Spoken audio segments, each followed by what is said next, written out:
दक्ष police news, पहिले खाकी मग बाकी। 12 ज्योतिर्लिंगांपैकी एक असलेल्या त्र्यंबकेश्वर नगरीतून एक अतिशय धक्कादायक बातमी समोर येते। ज्या पवित्र ठिकाणी भाविक श्रद्धेने नतमस्तक होतात तिथंच काही दलालांनी श्रद्धेचा बाजार मांडल्याचं उघड झालंय।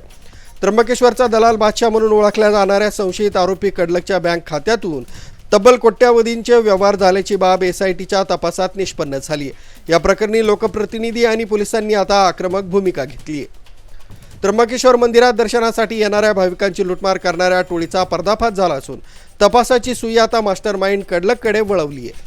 व्हीआयपी दर्शनाच्या नावाखाली भाविकांकडून हजारो रुपये उकळले जात होते। संशयित आरोपी कडलक याच्या विविध बँक खात्यांची पडताळणी केली असता त्यात कोट्यावधी रुपयांचे संशयास्पद व्यवहार आढळून आले।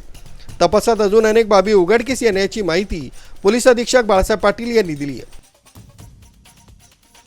ट्रस्ट या संदर्भात जे ट्रस्टी आहेत याच्यावर जो गुन्हा दाखल झालेला आहे, या संपूर्ण केसमध्ये एक एसआयटी स्थापन करण्यात आलेली आहे। त्याच्यामध्ये सायबर सेलचे अधिकारी, इकॉनॉमिक ऑफेन्स विंगचे अधिकारी यांचा समावेश केलेला आहे। एकंदरीत जे भाविकांचे पैसे स्वीकारले जात होते ते कोणकोणत्या डिजिटल माध्यमातून स्वीकारले जात होते, त्याच्या ऑनलाईन काही एंट्री आहेत का, याच्या शेवटपर्यंत जे सायफन अप कुठपर्यंत केले गेले, याच्यामधून काही कॅश विड्रॉवल आहेत का, या आणि इतर सर्व बाबी या एसआयटीच्या माध्यमातून तपासले जाणार आहे।